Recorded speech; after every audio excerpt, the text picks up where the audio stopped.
داسې کوي طالبانو کله چې صدقه کوي وی دا د الله برخه دا د بوتانو برخه بیا د بوتانو برخه چې د الله برخې ته ورسي بیرته ترې راخلي وی الله غني ده او چې د الله برخه هغه ته ورسي بوتانو ته بیا نه ترنه راخلي ځکه الله خو غني ده.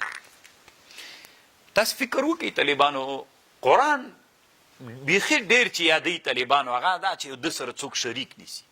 دا طالبانو ورته ګوري وجعلوا مما ذرأ من الحرث والنصيب مما قالوا هذا لله بزعمهم وهذا لشركائنا فمن كان لشركائهم فلا يصل إلى الله وما كان لله فهو يصل إلى الله إلى شركائهم. دا څومره بده فیصله الله وی دوی کوي.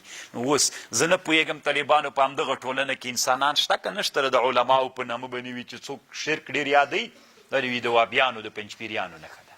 شرک به نه یادوي دې ټولنه کې توحید ته به دلته کار نه کوي. دلته چې طالب نه پوښتنه وکړي طالب جانه توحید په څو قسمه ده دوی وي کوم توحید یادوي توحید ده ته نه پوښتنه ترنه وکړي چې توحید دوه قسمه ده یو توحید د عبودیت او د خالق یو د خالقیت او د ربوبیت نه یو د عبودیت توحید ده دا دواړه فرق لري. ګورئ توحید د خالقیت دې ته ویل کېږي چې په پیدایښت کې الله یو بلي خالق د دنیا څوک ده یو الله ده رب د دنیا څوک ده دا یو توحید ده. دا توحید د مکې مشرکان هم مني طالبانو. لئن سألتهم که ته پوښتنه وکړې قرآن وی لئن سألتهم من خلق السماوات والارض مځکه اسمانونه چا پیدا کړي لیقولن الله.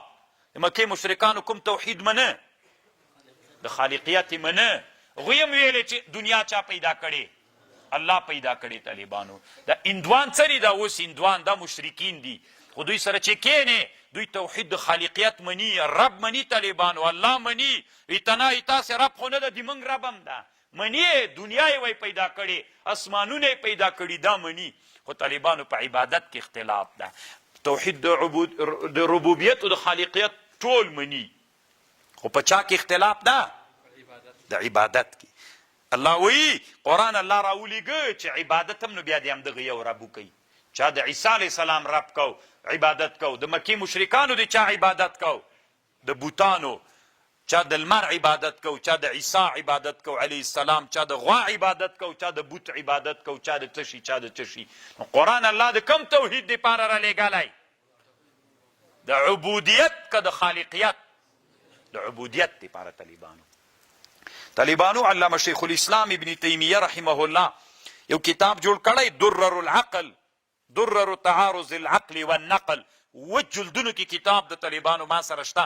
شیخ الاسلام ابن تیمیه په علامه سعد الدین تبتزانی باندې رد کړی په برهان التمانو په شرقایت کې. هلته شرقایت کې وی لو کان فیهما آلهة الا الله لفسدتا.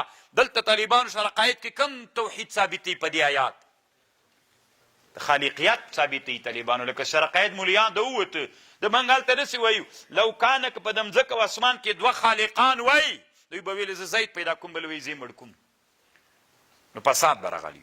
نو خو فساد نشته د طالبانو دین معلومیږي چې رب هم یو د خالق د دنیا یو ده. ابن تیمیه وی طالبانو ورونو مازې مازغري ته خراب دي تبتزانی قرآن الله د کم توحید ته رالیږلی د عبودیت خالقیت کې بیخي اختلاف نسته. دې آیات باندې برهان التمانو نه ثابته کېږي دې توحید باندې توحید د عبودیت طالبانو راځي. دې خبره کې مخکې ما تاسو ته مقدمه کې ویلي ول المسایرې د ابن الهمام کې په دې مسله باندې څه خبرې شته حتی د دغې خبرې په وجه باندې یو حنفي عالم په تبتزاني د کفر فتوا کړې طالبانو ورونو. ما مخکې درته ویلي ول مقدمه کې